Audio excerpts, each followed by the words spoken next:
All right, we're live. It's Urban Barbarians Roadhouse. Come on in, everybody. I don't know how many people are coming in, Klaus, but we're going to let them all in. What do you think? Yes, let him in, please. um, well, it's an honor to have you in here to chit chat with you. Thanks, Dan. Yeah. I've got tons of questions for you, by the way. It's supposed to go the other way, Klaus. I'm supposed to ask you tons of questions. Yeah, well, I like to flip it around, All right. Well, I can't argue with you. You're the maestro. Yeah. Um, we both, everybody, just to give you an update, we both chose a cool drawing by Walter Simonson, this gorilla. It has lots of texture, and Klaus is known for very bold inking. He's probably hands down the most bold of all inkers, like the most expressive lines, in my opinion. So I thought this is a perfect piece. It's a powerful piece by Walt Simonson. And the first time I saw it, I was like, oh, I want to ink this. And that's what I love about comics. I'm still excited when I see something like that to tackle it. And inking, there's just something about inking that I've always loved. Obviously, both you and I pencil, ink, and color, and do all that stuff. But you know, uh, our inking is our signature style, wouldn't you say? Well, that actually is one of the questions that I wanted to ask you. Okay. Because, even though we've bumped up against each other for, quite a while now, there's a lot, one of the questions that I was thinking about is you clearly made a pivot at some point. Oh, yeah. In terms of the kind of work that you're doing. And it did become, especially the inking, became much more bold and much more assured. Yeah. You agree, right? Oh, I totally agree. I got a lot. I turned a little bit of a corner, and I think what happened was I dropped out of comics for a little while, and I started doing storyboards, which forced me to draw more. And I didn't have time to apply some of the that 90s cool style that was very popular, from Scott Williams and Jim Lee and Will Spartaccio, that whole image movement. And I was doing my level best to try to ape that style, because I was excited about it, just like everybody. It was thrilling.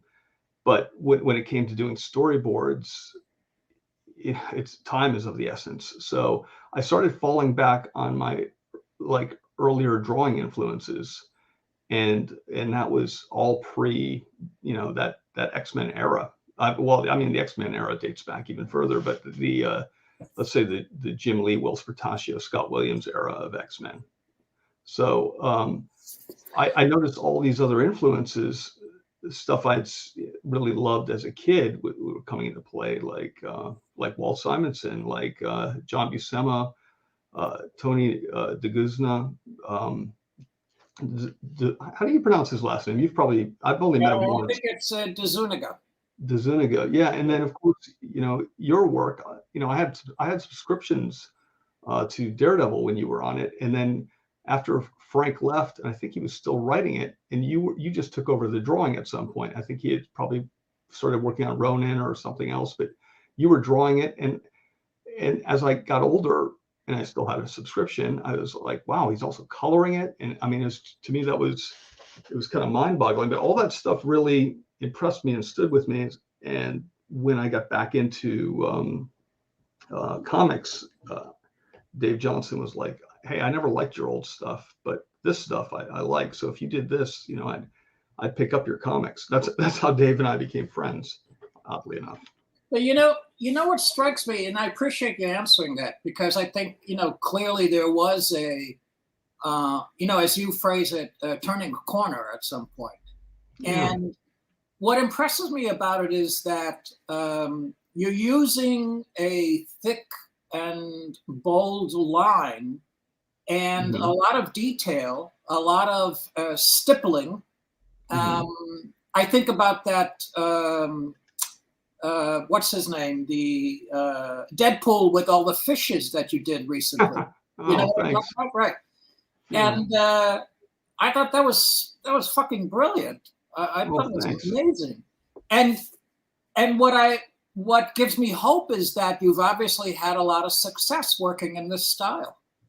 Yeah, it just for me, it's a lot of fun, and I mean that's what it's all about. That kind of keeps your energy going, and that really ultra thick line and that thin line was something that Dick Giordano sat down with me and taught me when I first got to DC. And then I learned, of course, later that you had worked with Giordano, and I think you took that concept and just ran with it. That's what I always assumed. I was like, wow, talk about varying that line from a razor thin line to a really bold, like, outline. I mean, a lot of people are afraid to make a bold outline. Like if you look at the hands on that ninja holding the top of the coffin, it's a razor thin line where the light is hitting on the top. And then if you look at the finger on the other side, there's a nice thick line, and that just gives it volume. And that's what he taught me. And that's something I saw in your work always. And I was like, oh, that makes so much sense. You know? Did Dick use the word volume or explain what volume meant, why he was doing it? Did he? Yeah, he totally did. He did. I don't know if he used the exact term volume, but I think he penciled out an arm like a bicep, and like let's look at the bicep you did on this one. The underneath where the tricep line, it's a lot thicker. Same thing with the forearm, and it can give something weight. It can give even if you're just drawing a circle, it can turn into a ball instead of a circle, or Yeah, it's just, that's right. it blew my mind. Well, and then just to say, Dan, that's what I find so reassuring about your success using this style, because I think theoretically we're in a period of time when a lot of artists are letting the colors do that kind of work. The volume, Mhm. create the volume. Yeah, they do. But I think there's a finesse aspect to inking, and I think a lot of people, like for instance, when you're drawing Robin here and you're looking at her legs, like, yeah, the color's doing a lot of work on that leg, and then you look at Batman's leg, and that all that is a style indication, and that's who else can do it. That's a signature. That's a signature style. There's no other way to put it. And people recognize it immediately, and I want people to recognize my work. Hopefully, I don't see it as very individualistic. I see it as a mix of all these different influences, like the ones I mentioned earlier. But I guess over time, you develop a signature style. Well, there's also a certain European quality to the work that you're doing. Well, I loved Mobius, like everybody. I mean, all those influences from the late '70s and early '80s, like really stuck with me, and they, Do you make your decisions, in terms of light line, heavy line, intuitively, or is it intellectual? I always just think of. I mean, at this point, I don't have to think about it too much. I know where the light source is, and so it's just I'm super fast with inking. To me, it's like a Zen experience. I just kind of I see the line and I put it down, and it's just I don't want to overthink it, because I think the more I overthink it, So you don't use a lot of white paint. I don't use any, and that was a Scott Williams thing. I heard that Scott Williams only uses white paint when he is doing a special effect. So I said, well, I just want to go in there and have fun, and if there's an accident, there's an accident. But then I also appreciate Jorge Safino and his son, where they just, if you see those originals, it's amazing. It's just caked on paint or whiteout, and then drawing on top of that, and sometimes he's scratching something out, maybe with a razor blade. It's pretty interesting. Yeah, it's very visceral. Yeah, Dick Giordano used to do, he taught me that razor blade technique too, for special effects. Dick did. Yeah. Did you sit down with him for one session, or were there more than one? I think there were a few because I was living in New York at the time, and I'd come into the office and he'd probably look at the inks and shake his head and say, He'd shake his head. let's work on this a little bit. I don't know. He was an amazing person. Yeah, very generous with his. All those guys I think were pretty generous, and all the guys at the DC office and the Marvel offices at the time, like, were pretty generous with John passing Romita along. Sr. I didn't spend much time with him. I just got yelled at a lot by Virginia. Well, that was her job. Yeah, she would see me rifling through the free art supplies at Marvel, and go, "Are you going to use that? Better be for a Marvel job that you're grabbing all that Zipatone." Frank, you just got an 8-page assignment and you're lifting 30 pages. Yeah, Klaus, I still have Winsor & Newton Series 7 brushes from the 90s. Those are probably the last good brushes they made. Yeah, and I probably have about 20 of them. Which brush do you use, by the way? What brush were you using to do that Deadpool thing? Let's see. This is a Raphael. What is this? 24. I have to turn out the light. What is it? It's a number 2, and it's so worn down. I should probably change it out. But it's the same Raphael that pretty much everyone uses. I think it's a 2470. I don't know. 711. Yeah, that's funny. That's the brush that I use too, Raphael. Oh, cool. Yeah, I forget.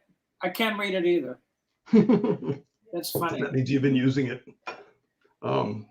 It's it's almost a challenge to keep the brush going for as long as you can. Do you remember Rubenstein would try to sell those old brushes as special effects brushes? No, I don't remember that. Yeah. Do you want to say more? No. Well, let's just put it this way: I never bought one. But I was like, well, why can't I just use my old brushes as special effects brushes if that's the case? No, I must have missed that one. Maybe you weren't there. To get back to the work that you're doing, I think it's amazing. I love it. It's so alive and full of energy. Well, I'm trying to ape you, Klaus. That's the goal. No, I really am. That's like, I look at your work and it's never not exciting to look at. And I think that's why you're still so sought after, and you'll always be regarded as, you're working regularly, and you're already you've been a legend for decades. So it's amazing.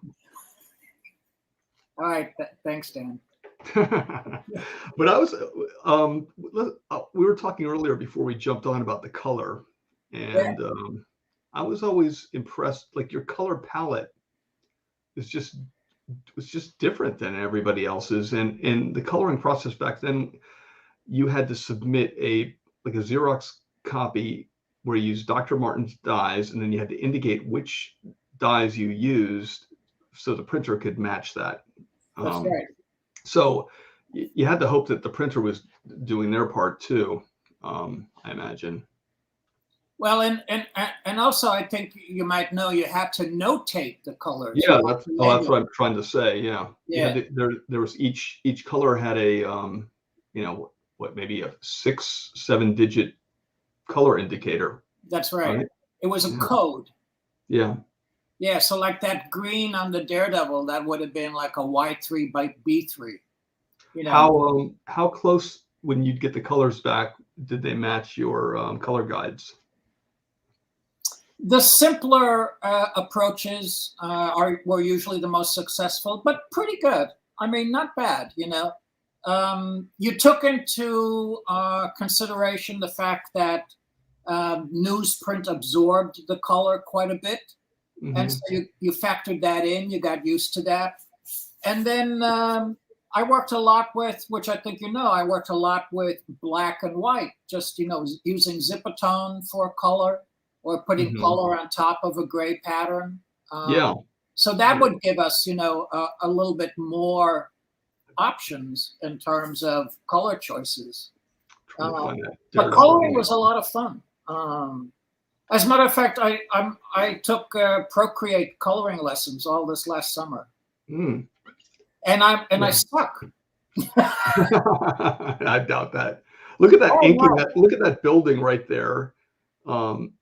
As you're just like throwing down I mean, that's you captured New York City. New York City is like an architectural marvel, but at the same time, it's been around for a while. It has that history to it. There's that grit that is, is a part of New York City. Even the shadow from the horse and carriage there is just, you see so many artists today, and that would just be, I don't even, that might just be a color now. That someone might not even render that. But I love I love that it gives, now you're seeing part of the texture of the street. It's neat. Thanks. I'll tell you, and I'd be curious to hear what you have to say. I mean, I think that your backgrounds are extraordinarily well convincing. You did one with who was that girl on the motorcycle with? Oh, it's a Wonder Woman piece. Yes, that's right. Very recent. A lot of green. You were using a lot of green, I think, in the background or so. Yeah. Yeah. When I first started coloring, luckily I was getting some advice from Bill Ray. I don't know if you know Bill. I don't. Go ahead.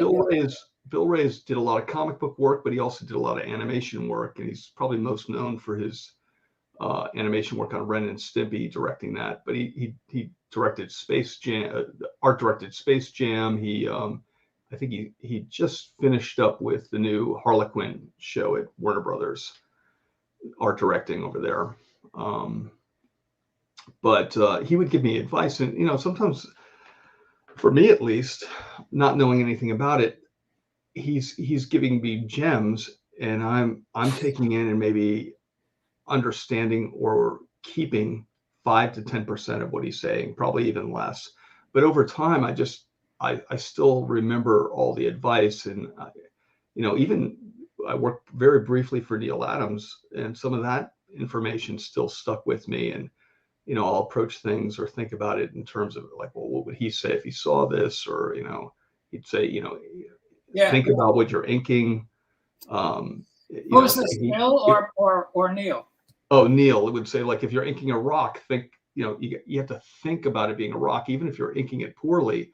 If you're inking it and you have that vibe to it, it's going to be more convincing as a rock. He goes, same thing with lightning. He goes, if you're doing these super clean lightning lines, he goes, lightning is spontaneous, it's energy, it's electrical, it's, all these things. So, that stuck with me because I would ink everything. I had a very Terry Austin background, which, obviously that's an art form too. There's nothing wrong with that. But, Neil comes from a different school. Right. So, it was interesting. I hope Dick wouldn't mind, but Dick once told me that he would hand in the pages that he inked over Neil, and then Neil would, add more lines. Well, I would bring pages back in to ink at continuity, and he would, the next day he would have redrawn everything. So really, is that of course, yeah. Yeah, and then, but it was nice. He was nice enough to also show me what he had done, and why he did it, and he every morning he'd sit there and teach me basically, how I had failed. Well, I think you're right in the sense that a lot of those guys from that period of time were very generous with their time. Yeah. I'm gonna try something. I had an idea last night, Klaus. What was that? It was a little screwy, if you don't mind me saying. Go ahead, say it.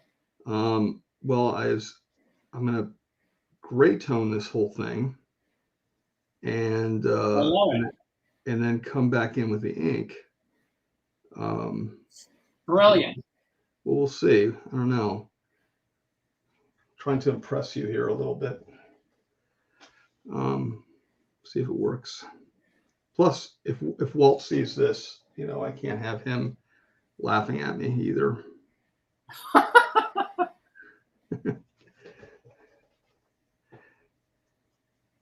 I'll have to watch. I'll have to watch this later to see you inking here. Let me I'm going to focus the camera on you for a second so people can really get a good look at that.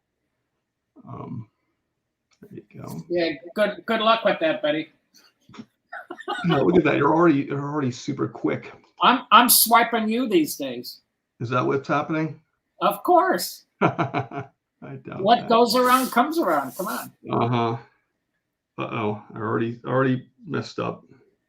I threw some ink down. Don't I got excited. I got excited by the compliment, and then I threw some ink down. You know, one of the things I noticed about Bill Sienkiewicz when he inked me over on Daredevil End of Days, and I loved looking at the originals because he has, and you touched upon this a couple minutes ago, where there's no such thing really as a mistake. You just keep certainly not with him, right? You know, just keep on going. No, don't worry about it. Just keep on going. Make it work. I love that.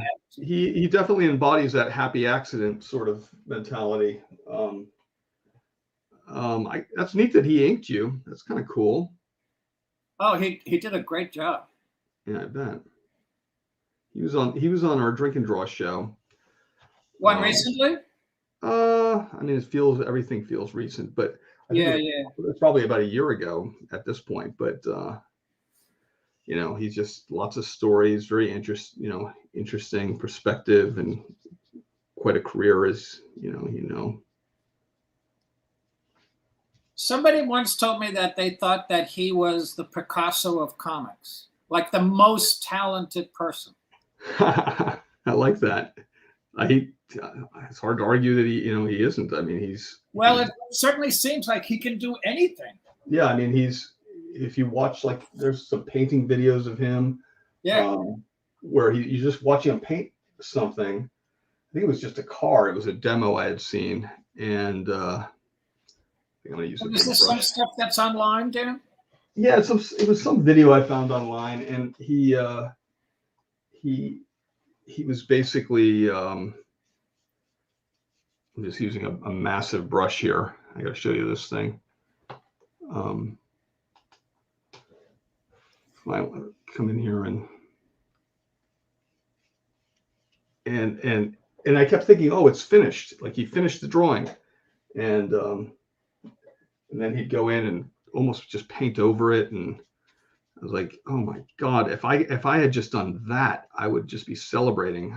I'd be bothering Dave Johnson all day, you know. Look what I did. I'm sure Dave would appreciate it. Well, poor Dave has to put up with so much. You know, I just today I've been working on some logos and stuff, and oh, you are? Yeah, I got a new book coming out, and I do all the logos for the books that I work on, and I trust Dave's opinion to shoot me straight. Sometimes it's a little disheartening because I see I'm so close to it, but Dave and I are pretty good in terms of we'll shoot each other straight. I won't like it at first, but then after a while I'll be like, oh, he's right, or you go back and usually I'll change it. You mean you'll change it if he says so? If he suggests? Yeah, I mean, because he has fresh eyes. Yeah, absolutely. So, whoops, let's get us both back on there. That's the best part of collaborating. Yeah, he's been a real help, and Joe Casada will help me every now and then. I got my friend Jeff. Jeff's a little too kind. He's a very sweet guy, so it's hard to get a true, critique out of him because he doesn't want to hurt my feelings. But I prefer my feelings hurt.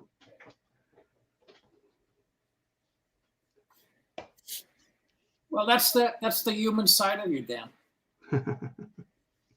Let's see here. I'm gonna tackle this area. This fold. I wonder how he drew this. If he was. Wonder what this was for. I think he was just playing around. He's amazing. Yeah, this is a great piece. Coincidentally, the first piece of original art I ever bought was a Close Encounters of the Third Kind. Oh, wow. That you inked over him. Yeah. Yeah. Do you still have it? What? Do you still have that page? Yeah, I have. I don't really sell any art that I've ever bought. The only time I was having some money problems Sure. a while back, like maybe in the 90s or something like that, the late 90s. Or maybe, I don't know when, but I sold a Mobius piece that I wish I hadn't have sold to. Was it a big piece, Dan? Or was No, it wasn't a big piece at all, but it was still, I hate to part with it because it's Mobius, but I sold it as a Scott Williams. Oh, that's funny. Yeah. I don't really know Scott that well. It was nice to actually chit chat with him because he was on last week, or was it, maybe it was 2 weeks ago. I don't know. On the show on Roadhouse? Yeah. I'll have to listen to it. Yeah, we talked quite a bit about you. So I was like, geez, I gotta get you on here.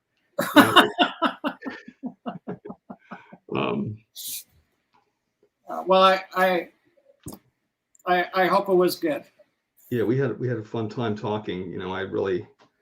He's his all that 90s insanity changed my whole life there for a little while.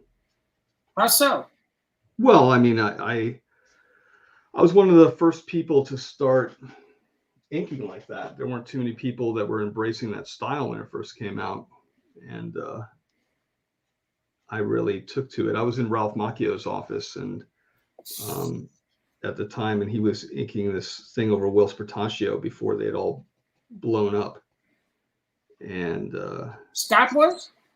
Yeah, Scott was doing something with them. And so I think I was the only one paying attention to that line style. So Marvel was like, oh, let's he must know what he's doing. And of course I didn't, but they let me do it. So listen, Scott is probably the most successful inker in the history of comics. I mean, you can't argue with success. Definitely. Yeah. Right? 100%. Yeah. Yeah. Hard to argue with that. Yeah.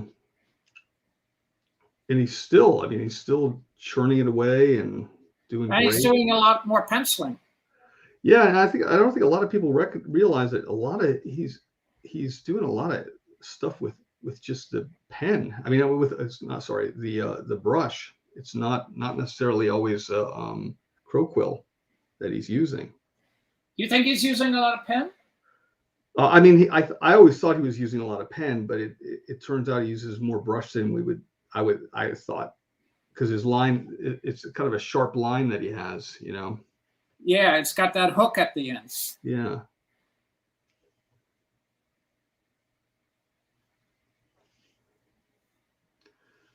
I don't know how this is going to turn out, Klaus, but we'll see.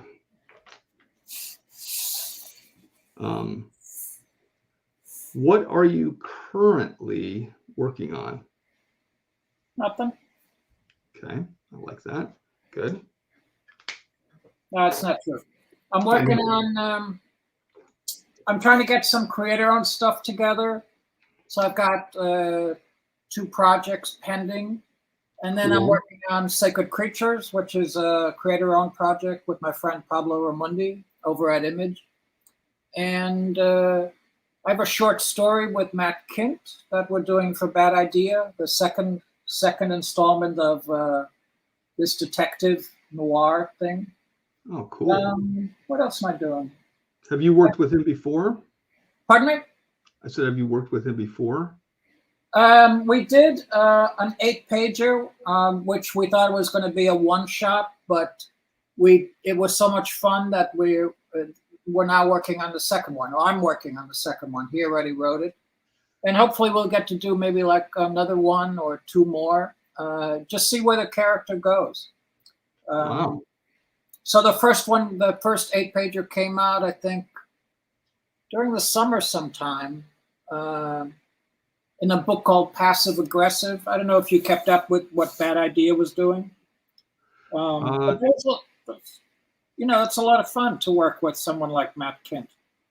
Yeah, I had a friend of mine, Scott Collins, who's also been on the show, has worked with him, really enjoyed it. I'm going to put up that drawing we did, and then at the end, I'm sure there's been a lot of questions. We'll certainly get to them, but sure, whatever. I'm having so much fun inking that I want to make sure.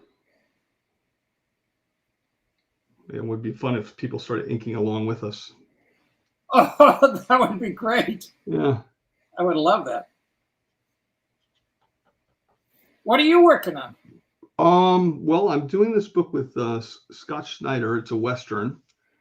And then I'm also writing a book that's going to be coming out from Boom. But I'm also doing some of the artwork for that too. You wanna say what the names are of the two projects, or I don't think they know. Sure. Yeah. I mean, they know, obviously. Yeah. I hope I know what the book is, but I don't think they're. These comic book companies are so funny about releasing. I know. I agree. Yeah. Where I'm like, the moment I come up with it, I want to talk about it. I was doing a workshop for Boom, and I got to know, just the staff, just a teeny bit, and what a bunch of nice people they are. Yeah, they're luckily here. Especially Matt, right? Do you know Matt Ganon?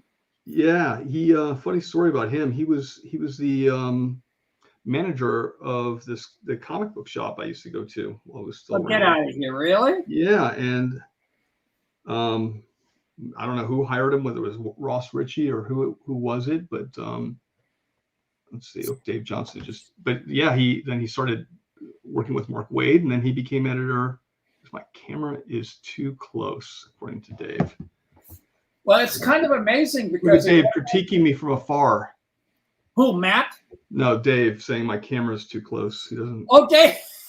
Yeah. Wait, is he texting you? Yeah. I love it. Yeah. I was going to say that reminds me of the Joe Kubert oversized Tarzans.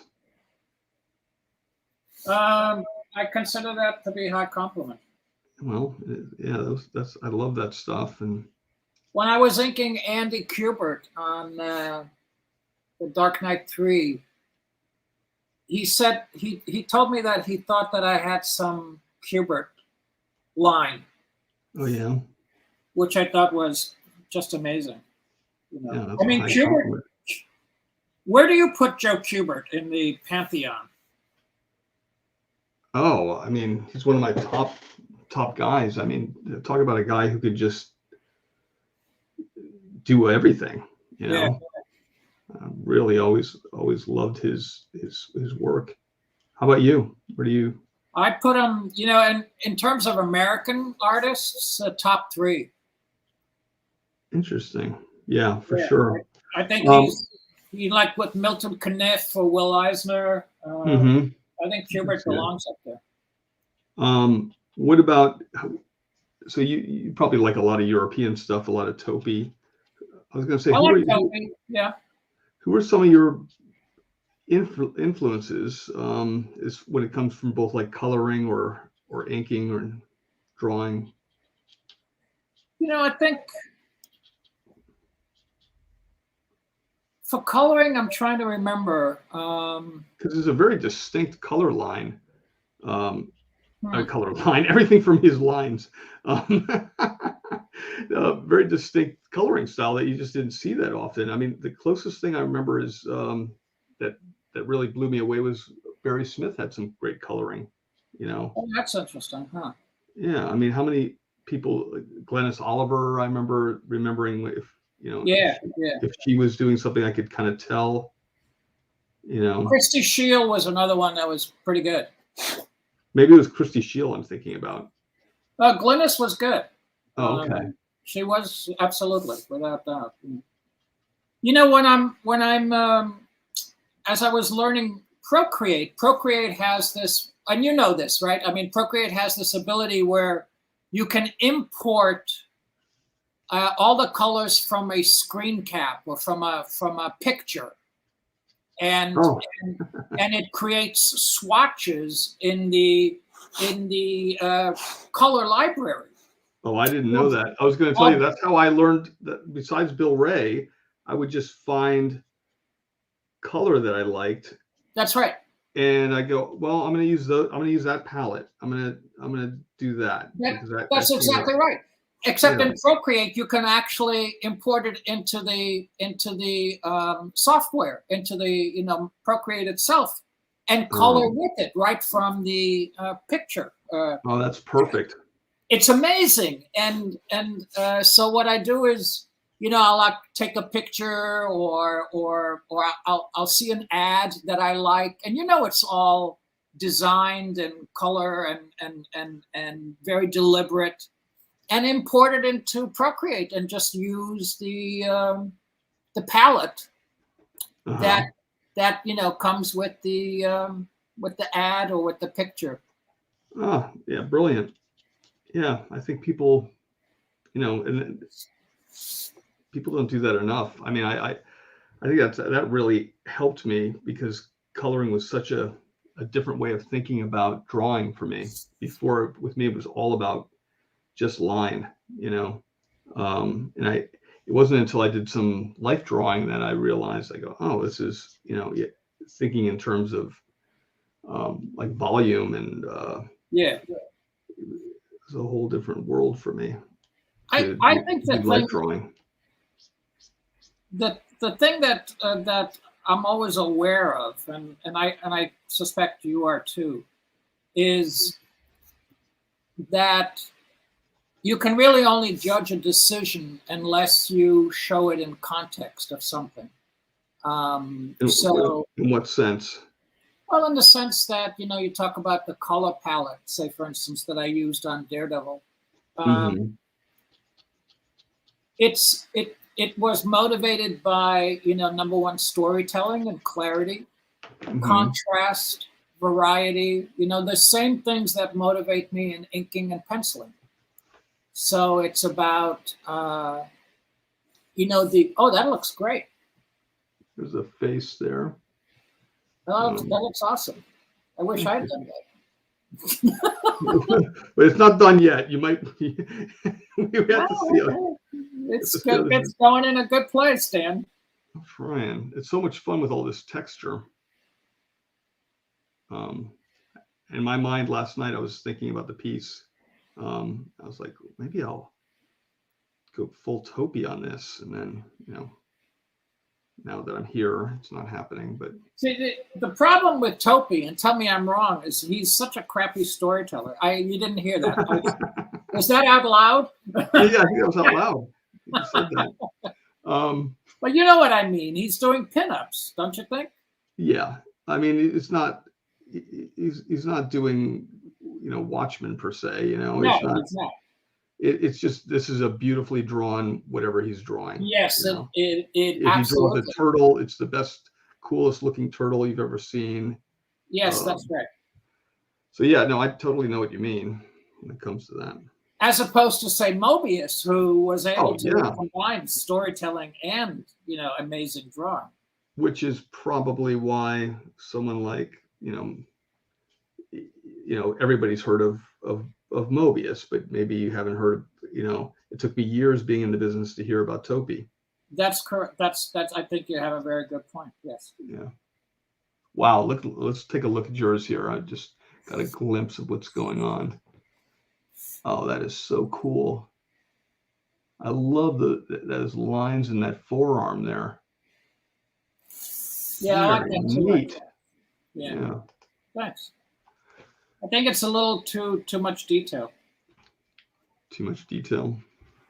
I don't know. Yeah, I think that's the whole nature of this piece is the craziness of it. well, that is right. But if this really were Joe Kubert, he'd be done by now. Oh yeah, there'd be right. 100%. That would. Yeah. You've put too much work into it already if that was the case.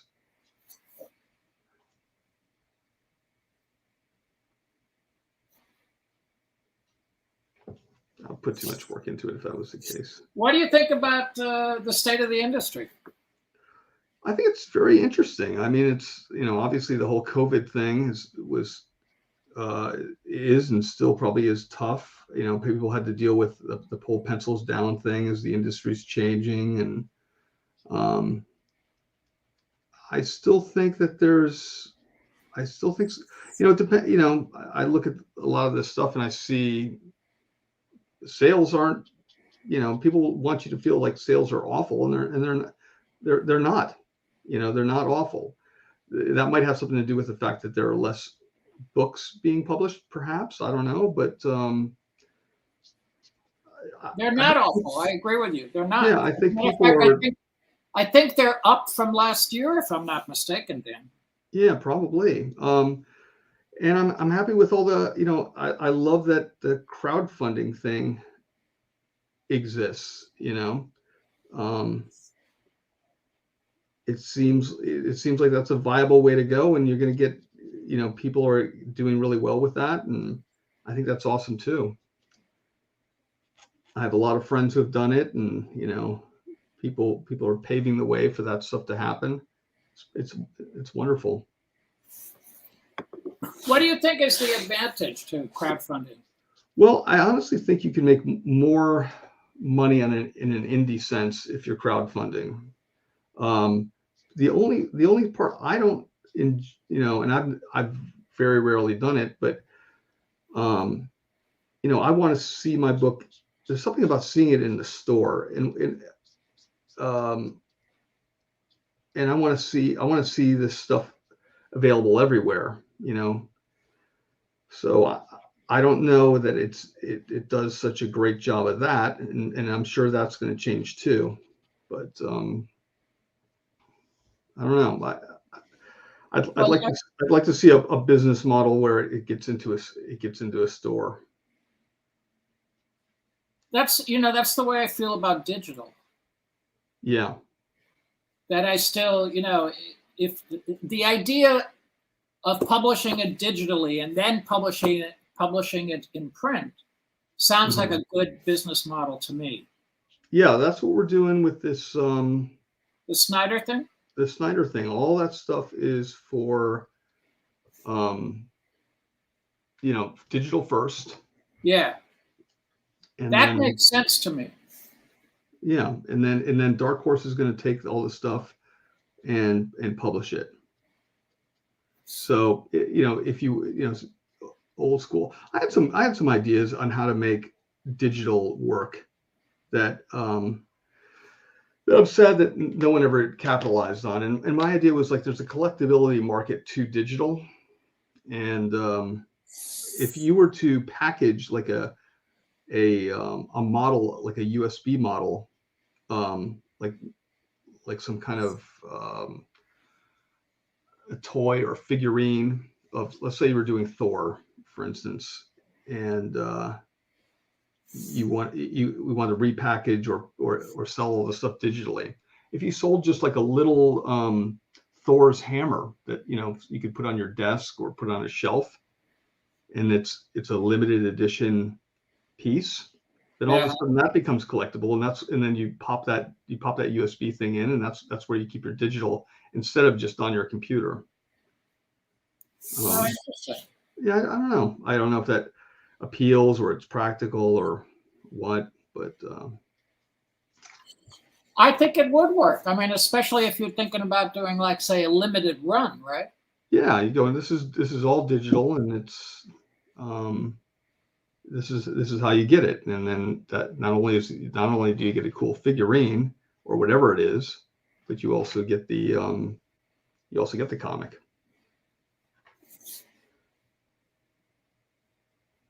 you want to invest, Klaus? Should we go into business together? Yeah.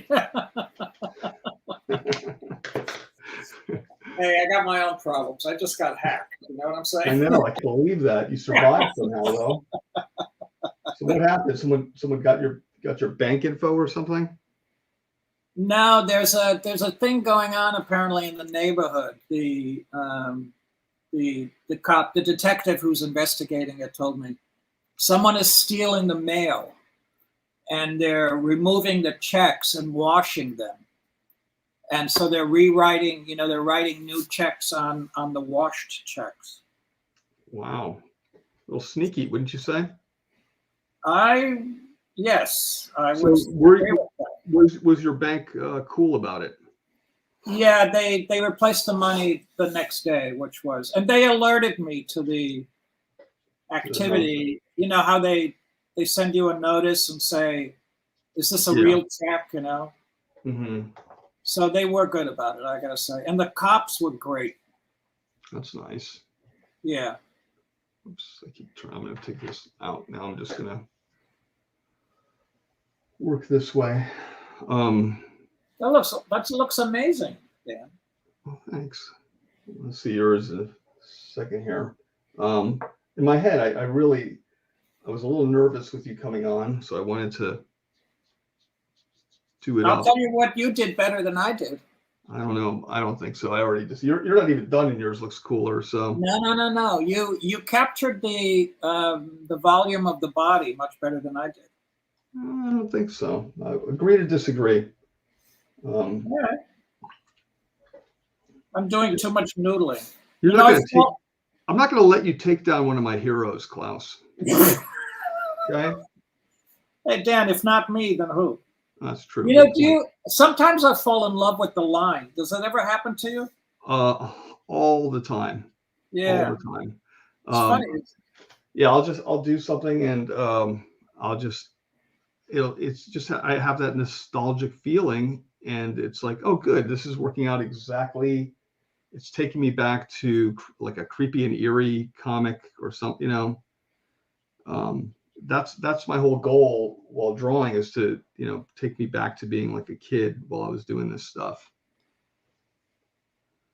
You read the creepy, eerie stuff? Yeah, I read a lot of Mad Magazine and a lot of creepy and eerie, and that it, like I said, it certainly wasn't apparent in my early work, but it crept in there years later, which was. Well, you're not that old, Dan. Did you read them in the reprints or what? No, I'm not that young either. But maybe I just was lucky I started early or something, I don't know. Could have been that as well. I had a lot of, like the classic thing, like I had an uncle who would give me all his old comics. Like for now, I'm like, I used to think to myself, why on earth would you give that up? Like, why would you ever, give someone a comic? I don't know. I'm such a greedy little guy. But I ate all that stuff up. Dave Johnson again. Now he's complaining about it again. Once again, let's see. What's Dave saying? What's he doing? I don't know. Just sent me a screen grab. Your camera is too close, and they sent me another thing. Those black and white creepy stories were great, weren't they? The Warren magazines. Yeah, they were phenomenal. You see all these amazing artists. Primarily, I guess South American. Or probably Filipino artists. Yeah. Just doing amazing work, and a different style. I was just used to, how would John Byrne draw that? That was my everything back then. Yeah. And then it kind of opened my eyes and made me more curious about different art styles. Did you see the Steve Ditko stuff that he did for Warren? The Steve Ditko stuff? Yeah, it was amazing. Oh, that, you know what? I did catch some of that. I'm one of those guys, like maybe I'll appreciate that more as I get older, like the way everybody does with Kirby. But I was never, a super big Ditko fan. But did you ever ink him? Did I what? Sorry? Did you ever ink him? I did a couple times. I didn't do a very good job, but I got to ink him and I did a lousy job because I did it with the my image style. So yeah, I'm yeah. sure he got those pages back and he probably looked at them like, oh boy. I can just imagine what he thought when he saw those pages. I thought that he was a tough penciler to ink. Yeah, it was, and I got him in his later years. So Yeah, me too. it wasn't like Like Gil Kane, it took me a really, really, really long time to figure out, to get close to figuring out how to ink Gil Kane. You know what? I did have a legitimate question the other day.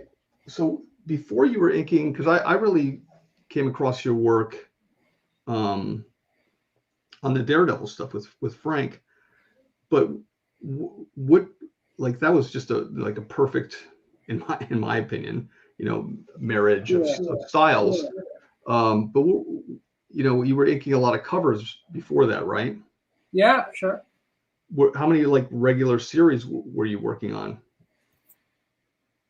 There were a couple of I did a bunch of regular series before Daredevil. Although Daredevil was my regular book even before Frank came on.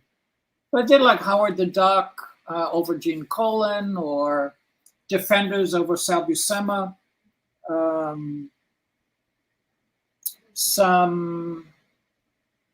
Some John Buscema occasionally, which was great. Carmine Infantino was on Daredevil for a couple of issues. I inked him on that. I liked his work. I always thought he was awesome. Did you ever get to ink? Here's another guy who bounced back. He kind of had a Milton Caniff. It was a guy who had kind of a Milton Caniff style. What was his name? You're thinking Frank Robbins or someone like that? Yeah. Did you ever ink him? No. I'd love to. Because remember, he did Invaders for a while there. That's right. And that's kind of a interesting style that you would, I agree. I totally agree. And you too, by the way. That it's just such a brushy, slapdash kind of approach that seems like so much fun. Yeah. All right, I'm almost done. At some point, I'll start. There'll be some diminishing returns here. You're a genius, Dan. Yeah, sure. How are we gonna raffle this off? Oh, I don't know. You know what? I'll stop inking because I'll ruin this thing at some point, and then I will start doing user mail, as they say. Okay. Let me see here. I'll start the last one. Klaus, what was it like inking over Gene Colan? Gene, I loved his stuff. It was very tough for me. I thought Tom Palmer was the best inker over Gene. I loved working on his stuff, but it was challenging. That's the word I would use. It was really challenging. I tried it. I tried it once, and it was a disaster. So I know what you're talking about. Why was it? What was the difficulty? Well, I thought, looking at it at first, I could do a great job because I loved all the side of the pencil stuff because it reminded me of. That's right. It reminded me of John Romita Jr. I love that. To me, that would be one of the few guys that if someone said it was available, would you ink someone on a regular basis? And he's probably the only person I would ink.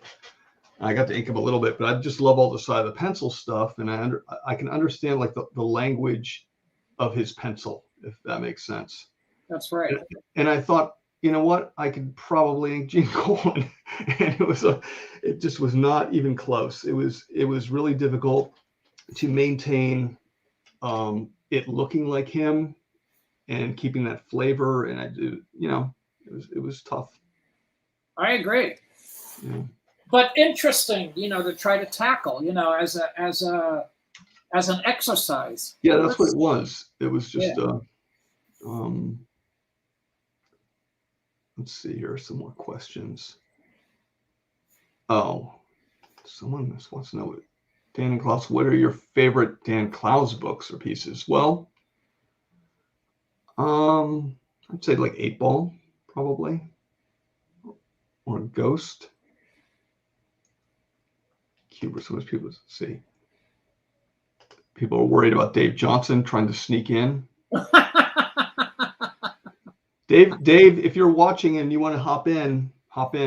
I'll let you go in there. I guess I got to send him a code. See how much time we have left. Oh, we only have a few minutes. It's too late for Dave. Sorry, Dave. Oh yeah, here's. I can hear him cursing us out. Well, that's a daily thing for him with me. Yeah, I guess it is. Yeah.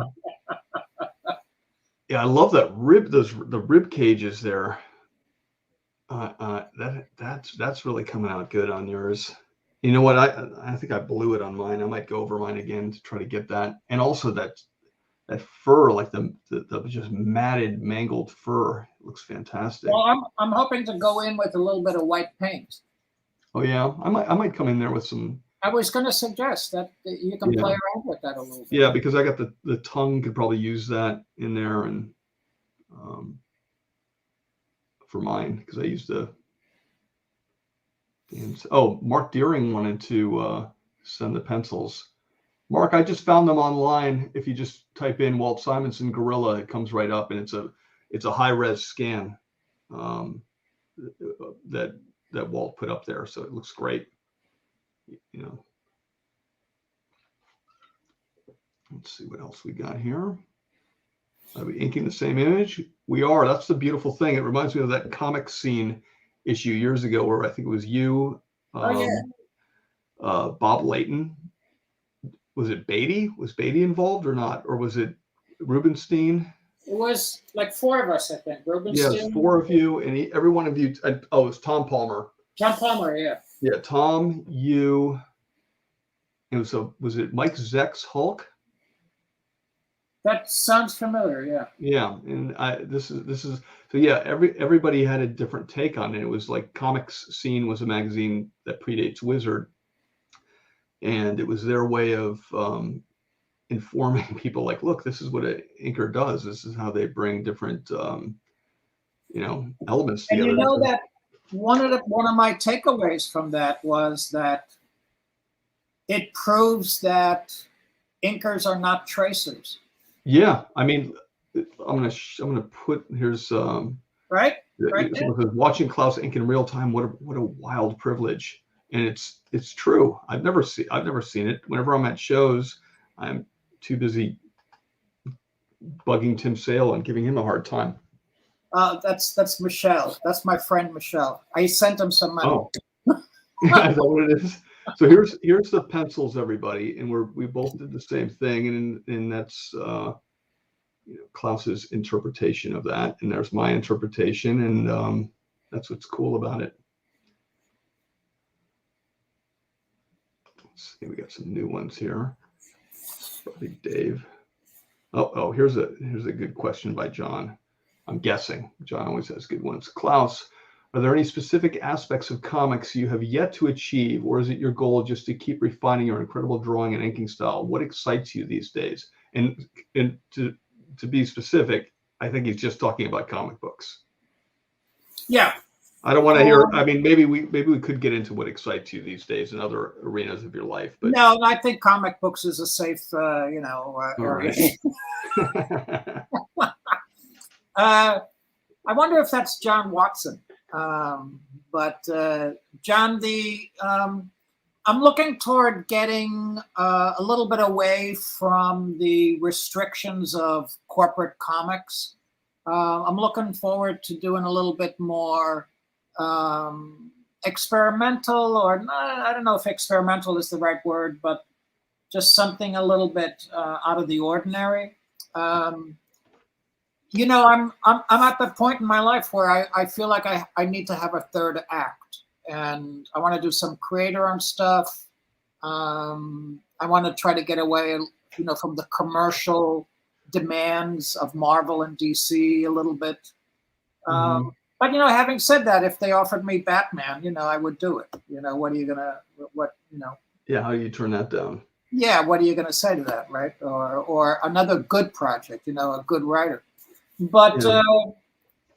what excites me these days, I gotta say, learning new technology, learning to draw in Clip Studio, learning to color and Procreate.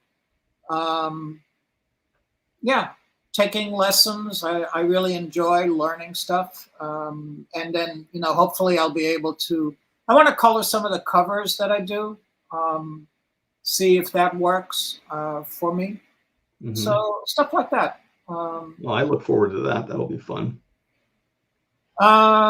Geez, I hope so, Dan. You know, I mean, I'm looking forward to it. You know, like anything, it's you know, it's a learning curve. So, you know, you're almost always embarrassed by, you know, your first efforts, but you keep going. So I felt about life drawing. It was a really that was an eye opener for me for sure. Oh, I love that knee. That's really cool. Yeah, I'm happy with that too, by the way. For Yeah, folds I there. appreciate it. Yeah. Your favorite But series that that's you've because, worked on? you know, it has volume as Yeah. opposed to the rest of the gorilla. Yeah, there's no volume in that gorilla. This is Dave is asking, not Dave Johnson, Dave Pretorius is asking, what's your favorite series that you've worked on in any capacity? That's for you, Dan. My favorite, gosh, I would say Slots was the favorite thing. I got to write and draw and color that. That is good. That was my favorite. Yeah. But how about you? You know, I probably would have to say Daredevil. You know, when everything is said and done, that was I had a fairly heavy footprint on that. Oh yeah, big time. Yeah, and I thought, and it was just a lot of fun. You know, working with Frank. Frank was living in the city at that time. And you've always So lived we would there, get huh? together and you know, collaborate in that sense. But I also liked Daredevil End of Days that Bill inked and was written by Brian Michael Bendis and David Mack. They did a great job.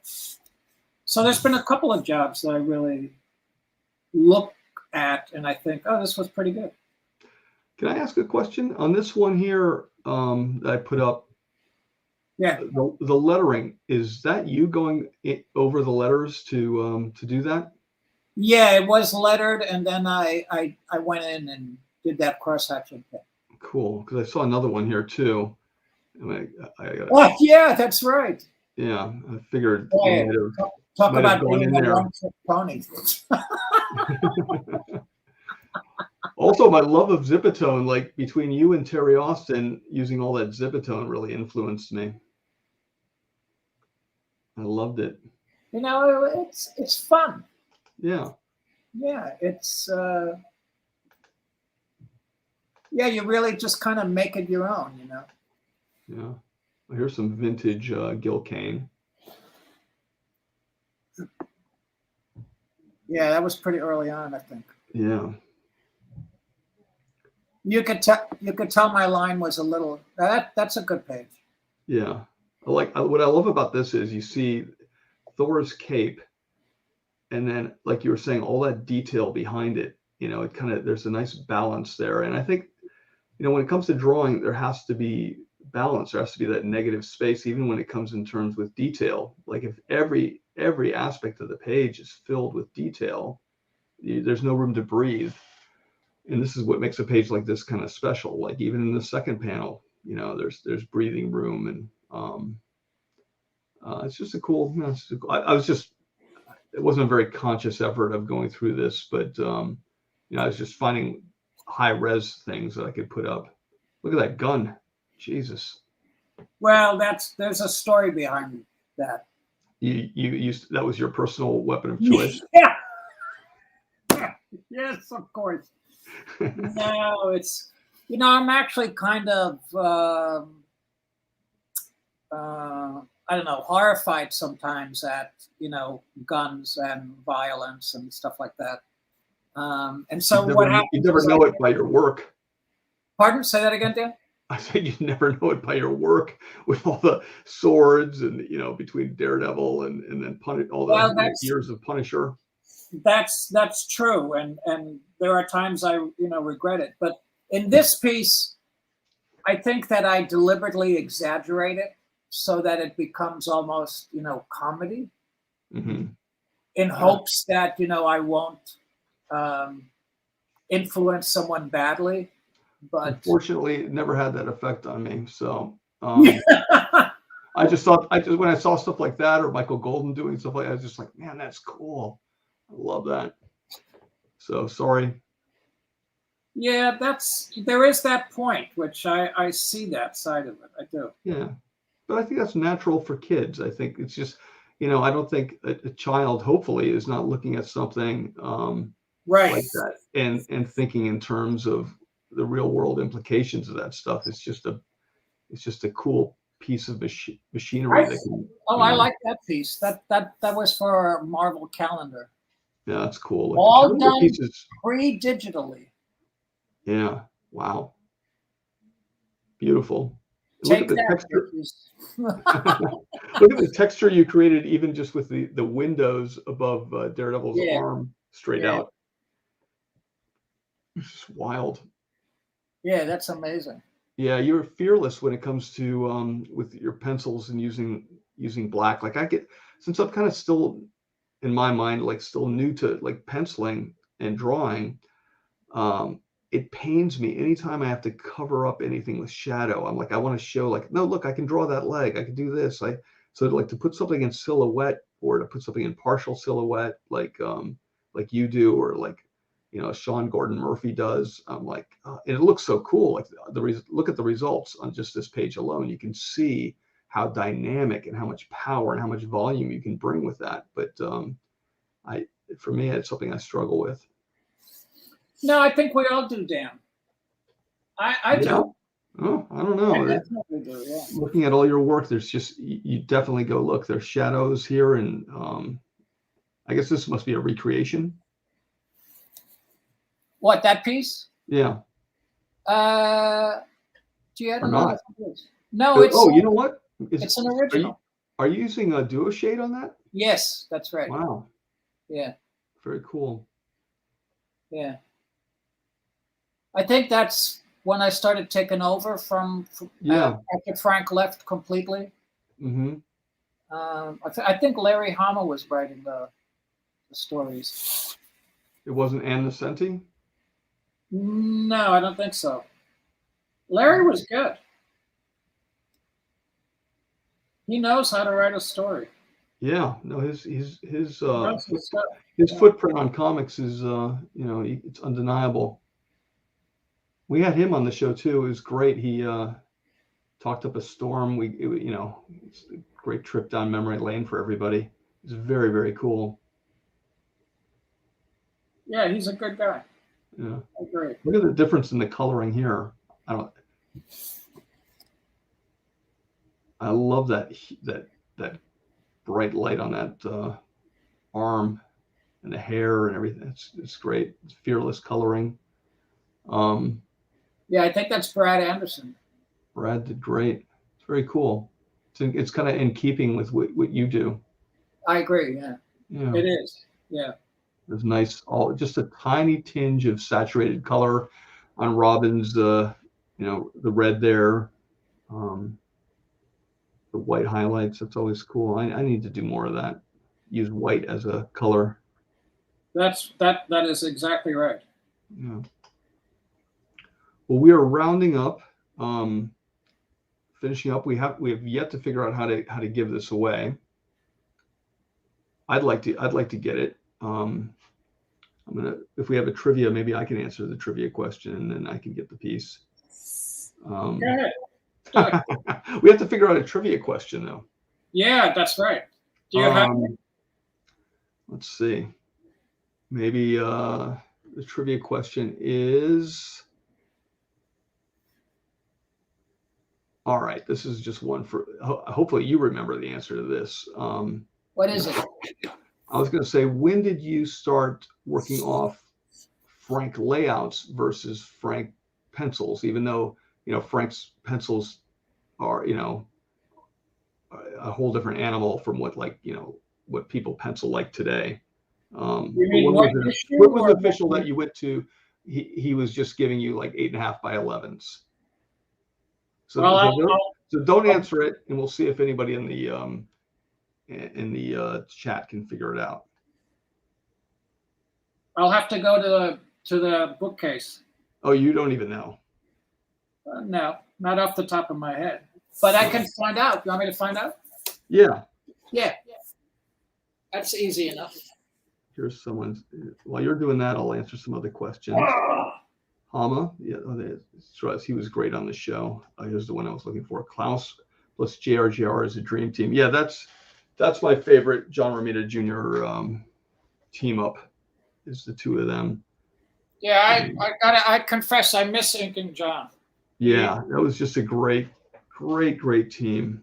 I think that it was like a Byrne and Austin or a, Frank Miller and Klaus. It's that same type of synergy. Let's see here. Which artist, alive or dead, would Klaus like to be inked by? Probably Bill Sienkiewicz, and he already has been inked by Bill. I think Bill. I think Dan Panosian, that guy Dan Panosian. It would look like a second-rate Klaus, so I don't think you'd be too thrilled about it. At least with Bill, you'd get something unexpected and completely crazy. What's this? Someone says, I know Dan told me he was in high school when he started on X Mutants. How old was Klaus when he got started? I was, I think 21 or 22 when I first inked Black Panther over Rich Buckler. Oh wow! I was 21 also at Marvel, but before that I was doing indie comics when I was in high school. Mostly inking, a little bit of penciling here and there. But had you just moved to New York, or were you in New York already at the time? No, I was. I was friends with Dick Giordano, and I did a little bit of assistant work for him, like for about a year or so. Mm-hmm. And then I kept on going to Marvel in DC, showing my portfolio and begging for work and crying in their office. And then finally, I got hired to put Zipatone on the old monster stories that they were reprinting in black and white. Wow. So I took a staff job, moved to New York, and then I met Rich Buckler, and he asked me to ink Black Panther. I was in the office, and Roy Thomas said, yes, give him $40 a page and not a penny more. Yeah, not a penny more. No, and we stuck to that agreement. Probably longer than you'd like. Yeah, that's right. $40 and not a penny less. So Yale is saying that you haven't been happy with ink in years. Yeah. I agree. Yeah. What do you look for in a good in a good ink, Dan? For me, I like it to when it dries to have a real nice sheen to it, and it's hard to do that and use that same ink as an ink wash because it's two different qualities of ink. But I don't know. I haven't found. I used to blend inks, like I'd blend Black Magic with Universal Kohinoor ink a little bit to give it that feel. Because if you use too much Rapidograph ink, it gets too gloopy. If you use too much Black Magic, it's too watery. So that's right. It was a little tricky. And then I'd be back and forth between New York and Florida, and the humidity in Florida would affect the ink, would affect the paper. So you know, it's funny, those things that you think about.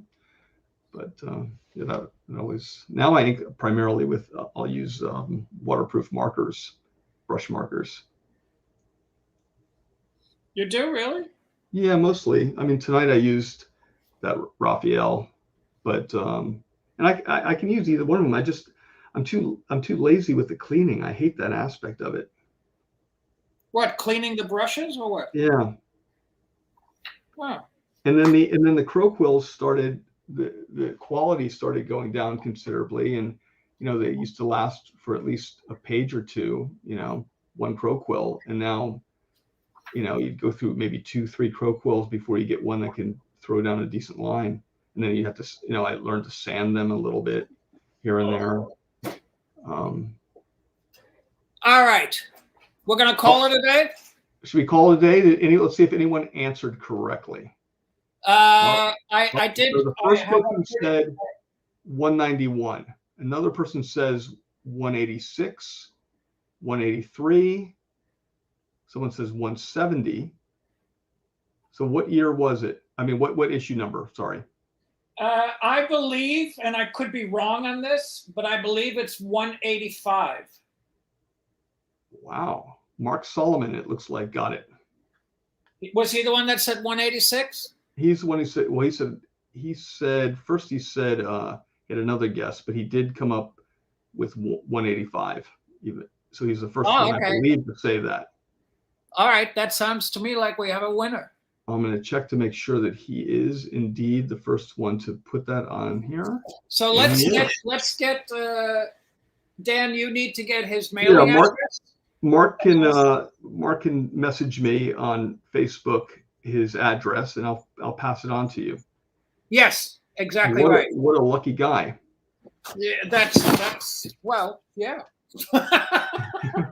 Look at that thing. I mean, yeah, come on.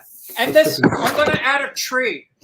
You're going to add a tree? You're not. Yeah, wow. Yeah, like with coconuts and stuff. With coconuts. So the gorilla is on like a desert island. Oh yeah. Okay. Deserted island. Is it desert or dessert? Maybe I'm hungry. It's dinner time. I'm thinking of dessert. He does look hungry. I got to say that. He looks a little bit. Looks mildly upset. It looks like Dave Johnson watching the show with my camera not in focus. I think Dave's going to be on the Saturday streaming, the Essential Sequential streaming. Yeah, I think he is. Good. Entertainment for all. Certainly, with that crew, right? Dan, listen, I appreciate you asking me to do this. Oh, I really appreciate having you on the show. It was a ton of fun. Oh, good. I'm glad. I mean, I certainly had fun. I hope you did too. And I appreciate the fans tuning in very much so. Hope to see you soon. Yeah, I can't wait to see you again at a convention and grab a burger. When's your next one? Do you have one? There's a Los Angeles convention that's coming up. I'm probably going to go to, only because I live here. But yeah, those are the best if you live in the city. It's easy. Exactly. But I don't know what Jason or Art. So by the way, if you want to find or get a good deal on any of the pages Klaus has worked on, you can contact Essential Sequential. Look them up online and hammer Jason Schachter for a good price. He loves to barter. Does he? I believe the word is haggle. Yeah, not hammer. That too. I like to see him abused, so I'd say hammer him a bit. But then you won't get as good of a price.